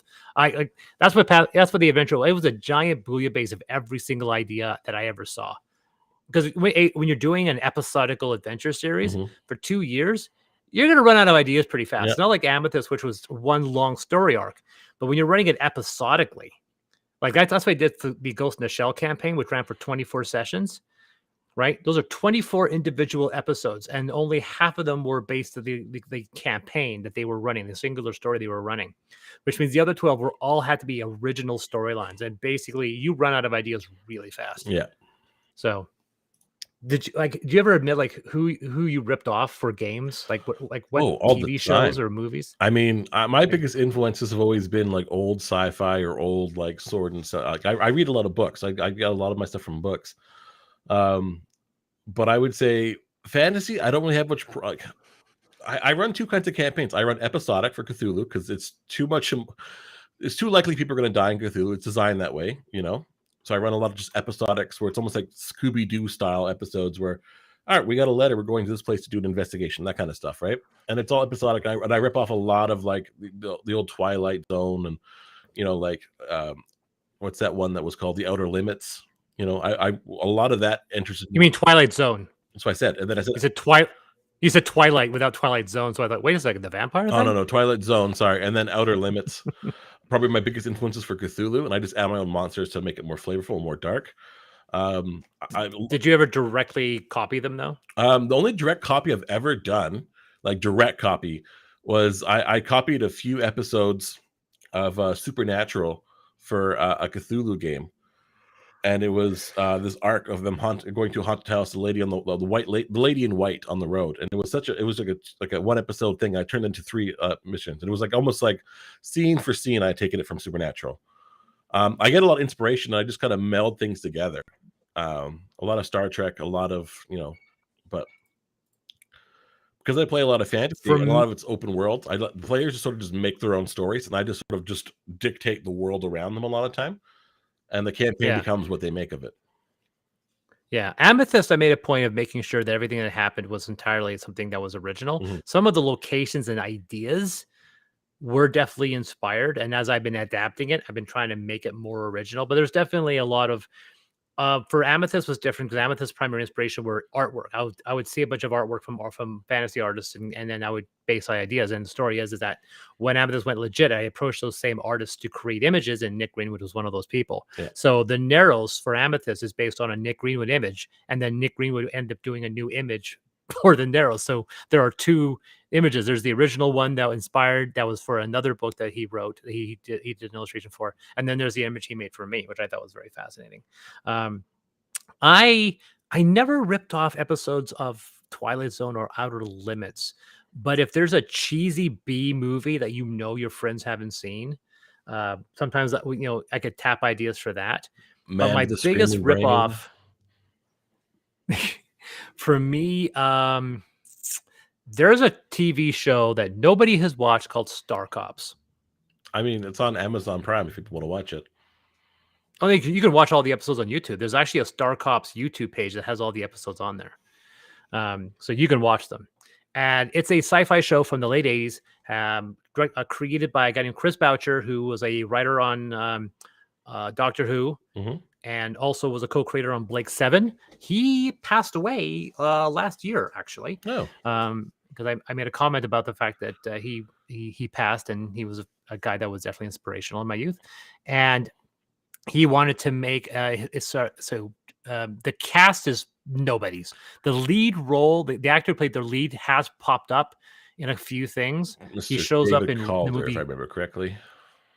Yeah, David Calder. David Calder showed up in one of the third Mummy movie. Mhm. He showed up in the movie Rush. So he's popped up in a few things. Well, He looked like he was a hut. I was gonna say when I of all the dumb things, when I first watched Space Cops with my dad, I'm like, oh, that's that guy. He's on Superman. My dad's like, no, he's not. And then yeah, he's Dave Calder was on 1978 Superman. Wow, really? Yeah, Who did he play? he's like some crew guy in the background. He's got Jesus, one cool. line, and that's how I knew. That's who I knew he was. And I was like, so I remember his name because my dad, me and my dad had an argument. We're watching Time Cops because my dad owned every Betamax tape and one of the first things you could get on Betamax was like BBC like collection episodes of like BBC television. It was on BBC Two, I think. We had a collection of the best BBC Two. Had some Doctor Who, some Space Cops. Yeah. Anyway, sorry. That David Star Calder Cops. was Star Cop. You keep on saying it wrong. Yeah. You say it's called Star Cop. So Star Cops, because there were a couple shows around that same. There was Space Precinct, which was a very goofy alien-esque sci-fi show. But Star Cops was trying to be an ultra realistic. It was set in the late 2020s, and everything like there was nothing paranormal. Even when aliens showed up, it turned out to be a con job, but it was all like really it was a cop procedural, but it was in space, and it dealt with the politics of an international space police force. There was no artificial gravity. The effects were not great, but if you look at them today, they're actually not bad. The issue was the fact they only had about 30 shots they would just reuse over and over. And then whenever they did the video compositing, it looked horrible. But whenever you see the space shots, they were really good. But whenever there's a blue screen shot, it was like really bad. But I always gave them effort for putting the effort in of doing stuff like doing wire work. And sorry. Oh, and the intro. That's the most memorable. It's such a smooth yacht rock style song, Oh, that's what everyone talks about. It's like, is that the one with the horrific music? I love it. Reach beyond the stars. Yeah. Let them out. Oh yeah, it's such a it's just too bad too, because the incidental music has got this kind of ambient guitar, which works for me. But the main song, I actually liked the main song when I was young, but as I got older, I'm like, fuck, this song's aging badly. But yeah, it was very like it dealt with conspiracies, murder, nuclear waste, cloning was a plot point. Sabotage. It was all basic, very traditional stuff, and it was also heavy on the character interactions. It was an international group, so they had an international cast supposedly. So they had a Russian character, a Japanese character, Australian, 2 Brits, and an American. All of the actors are still alive except the American. The American actor died only a few years after that show ended of cancer. But all the other cast stayed around. But if you watch that show again, it's a little cringy on the racism. I mean, when the Italians show up, they're cliched mobsters. When they deal with the Pakistanis in one episode, it's incredibly racist. It reads a lot like if Saturday Night Live decided to do a Starship show. Like it just all the same. So how they would do stereotypes of everything. It's how they did it in this. Yeah. So the Russians were all kind of corrupt. The Italians were mobsters. It was all about honor and family to people in Pakistan. Even the Japanese one, even though the Japanese character joined the crew, it was so kind of really cringy whenever they would deal with international stuff. Yeah. When they dealt with their sci-fi stuff, it was fine. Yeah, Red Dwarf, it was not. Yeah, Red Dwarf, it was not. Red Dwarf was actually, I think it was Red Dwarf was second season or so when Star Cops went on the air. But the thing is, a lot of the core episode concepts were really valid. So I used to tap that show all the time for ideas. When I was doing my Ghost in the Shell campaign, I basically just adapted all the episodes of Star Cops to fill in the gaps because they were just, an episode. Like I said, somebody kidnaps some embryos in cryogenic storage, and the culprit turns out to be the clone of a world-class piano man. And they don't know the fact that this guy's clone, so they think they have the culprit when in fact they're actually looking for a clone of him. There's a hijacking of a space flight, and the bad guys don't have guns, but instead they have glass that they'll throw and shatter, and that would basically just becomes an absolute mortal injury to anybody as glass flies around inside a zero gravity environment. Stuff like that. It's just fascinating. But yeah, that was me tapping that. But anyway, I guess that is it for we've gone through the entire book so people can see. And if you guys have missed this stream, you can go onto DSX Machina's YouTube page and check our stream video, and we'll have it. I actually might have done this already for a previous video, but this is the first time I've been sitting with you and going through the whole thing. I'm sorry I was so sick. I wasn't the most talkative person, but Yeah, but it's nice to bounce something off to someone. Oh, yeah. It's easier to tell someone instead of just me talking aloud, because I'll just end up rambling. 100%. And now you can go look up, if everyone's listening into this, go look up, go look up the Cops show Chris was just talking about. I'm going to say it wrong again, so I'm just... Star Cops. Thank you, Star Cops. Star Cops. But just the theme. That's all you need, honestly. Just the theme. Yeah, watch the opening, and you'll see how amazing this show is. What others... I'm trying to think what other sci-fi shows. One thing I do a lot is that when I'm thinking of my villains, though, I take a huge inspiration from villains and things I love a lot. Like Saravok from Baldur's Gate games. His dialogue is inspired some of my villains. So I get a lot of inspiration for my stuff for the villain side of things.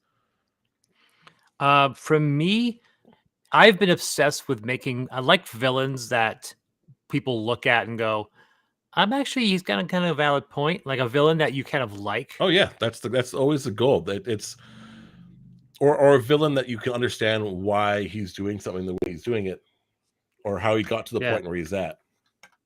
Oh, that's spicy. It's difficult for me to make thugs not seem complete idiots, so that's the only issue. My thugs are always just like the worst of human beings. But I always like to have an intelligent person at the helm. But yeah, coming from Amethyst, Amethyst is very archetypical. So there's like the bad guys are very, very bad. Always. My last Cthulhu game, one of my really good friends, Manon, she'd never played any role-playing games. We started off in Cthulhu because it's role-playing heavy, and I find 5th edition's combat heavy. Anyways, in the first session, she got a book, and the book allowed her and her friends to escape this lighthouse where they're being attacked. Classic lighthouse scenario. Fish people coming in attacking you. Anyways, over the next 12 episodes of this, and they're all very serial based style episodes, she turned more and more evil as using this book kind of corrupted her more and more, and then she became the big villain in the end. It was perfect for me because I had no idea. There was never written to be a campaign. Every time I'd run a one shot, I'm like, you're all gonna die. We'll make new characters. None of them died. They all did such a good job of like being heroes or running away when they knew they needed to run away. Everything they could do to survive. But at the very end, she like doomed the world by using this book and releasing a bunch of like eldritch beings. And it was just the perfect way. I literally just the last session was me sitting back and then just watching her basically do all these things and the players couldn't do anything about it. It was the perfect, for me, campaign setting where the villain was the player.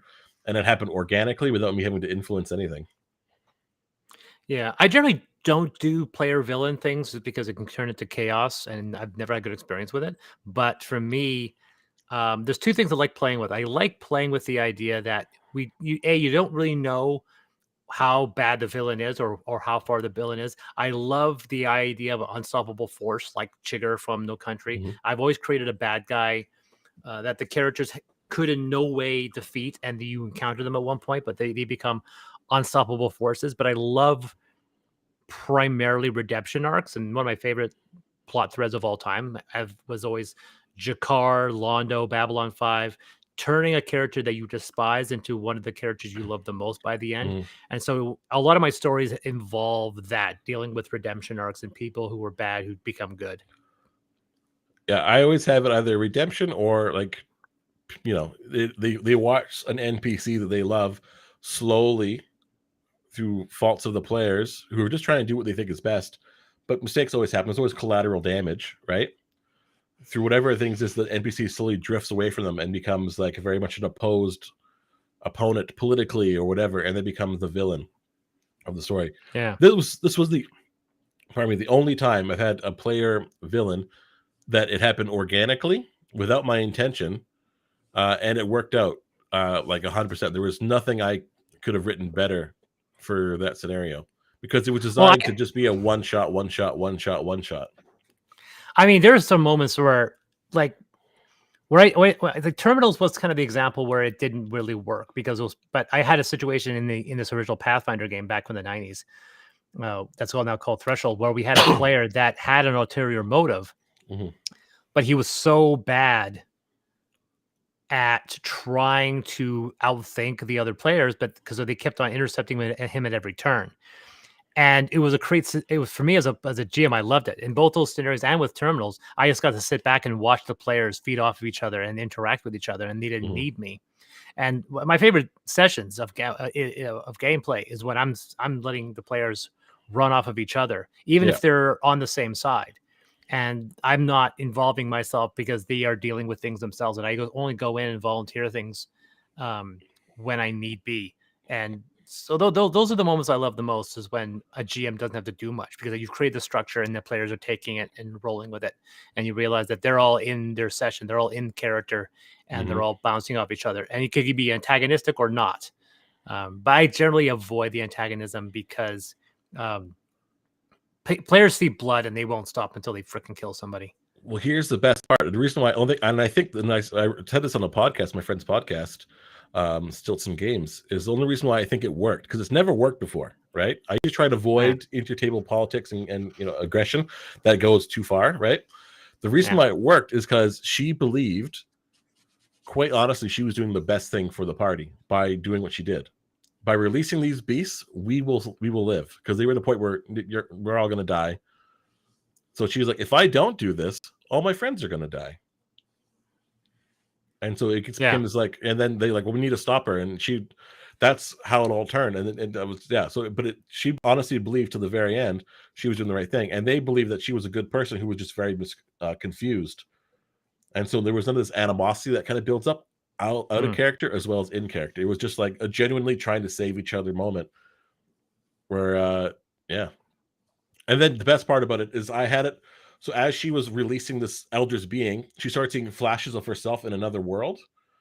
And I played on the song Blame It on the Rain, which is a 1980s like cheeseball song. And she could see it. And then I talked about how like she saw some kids with some flashing sneakers walk downstairs and she ate the child. A year later, we were playing a one-shot. We left Cthulhu. We started playing other games. A year later, we came back to Cthulhu, and it was a haunted mansion that was running in the 80s here in Prince George. Oh, yeah. And I put that song on, Blame It on the Rain, as her character. She's playing this 13-year-old kid was walking down the stairs with glowing sneakers. And her villain that she played in the last campaign a year ago was the one who killed her little kid in this new campaign, Haunted Mansion one. And it just was really nice. It worked out so perfectly. And I just was like, I didn't know if I'd ever use it. I just love the idea that your character got teleported to the future in 1980s Prince George, and you're an Eldritch being who eats children to stay alive forever. For me, the best one when it comes to arcs that I remember was the last Amethyst game I did, which was called Apotheosis, which is a prequel. It takes place 250 years after Second Hammer, 250 years before the first book, and it deals with the fall of a bastion in Florida. Basically, the first season deals with the rise of Baruch Malkuth and the rise of this guy this guy named Darius Koenig, who's probably one of the biggest singular named villains in the entire series. And the characters are on this mission from their bastion, and they are hunting down, and eventually they rescue a bunch of children from these bad guys. And so their vehicle, their ETV, is full of children. They then head back to this, but before that, they found this village of these people, and they befriended them. They accepted them. They took them in, gave them food and so forth, gave them what they needed. And so the group returns back to that village, and inadvertently realized that they were being followed. And now all the bad guys who had an army are now coming to destroy this village. And the players at that point are like, shit. And they realize that they have inadvertently doomed this village that helped them. Now, at that point, the players are like, we'll stay and we'll fight. And then Chris Brown, who was the leading commanding officer, was like, no, we have a vehicle full of children. We're leaving. We have to go. Our vehicle's full. We can't take anyone else. We have to leave them to their fate. We screwed them over, and now we have to abandon them. And so there was this, and of course, me as a GM is like, good. I created this environment, this horrible, this Kobayashi Maru scenario where there was no win, where they were going to lose no matter what. And one person was willing to die and stay, and then Brown was just like, no, we have children to take care of. We need to keep these people alive. And so they abandoned this village and took the children and ran off with their lives. And the funny thing is, the village, I know the way players think. So at no point did the village leader guilt them. He didn't say, how could you do this? You've destroyed us. He was just like, well, you got to go. You got to go. Mm-hmm. And then it turns out that the leader of that village was Darius Koenig. And then the players inadvertently created the very villain that would be plaguing the rest of the entire franchise from that point on. And the players didn't realize, like, oh, he's dead. He's not going to make it. Then I have a side scene and later on, and they're like, oh shit. And that's when they realize, like, we just inadvertently, because the funny thing is, part of that story is that they know what's happening in the future. Yeah. They had this vision of the future, and so they're trying to figure out what they can do to try to prevent that future, and then they inadvertently create it. And they knew it as they were leaving, and they knew it was like, we literally walked right into it, and we couldn't stop it because we did exactly. And the thing is, I didn't say you have to return back to the village. They did exactly what they needed to do. And they just completely didn't realize that they were being followed until somebody realized, oh, is that a tracking beacon on the back of our vehicle? Yes, it is. Did we bother to check our vehicle? No, you didn't. We're screwed. But anyway, I was very, very happy with that. Mm-hmm. But anyway, I'm going to lose my voice, and your voice is already gone. So we'll end it. We're just hitting 2 hours, which is a very, very long podcast. Thanks to everybody who followed. If you have any questions, always just post in the comments. We'll probably do another stream in a couple days talking about some stuff. Maybe William will do talking because I'll have to recover my voice. So, but anyway, we will let you guys go. And any final thoughts, William? No, I just if you haven't pledged yet, please think about doing it. We have a lot of cool stuff on the horizon coming up, and I'm excited to see if we can get to the next stretch goal. Yeah, absolutely. All right, guys, take care. This has been Chris from Deus Ex Machina, and I've been with William Miller.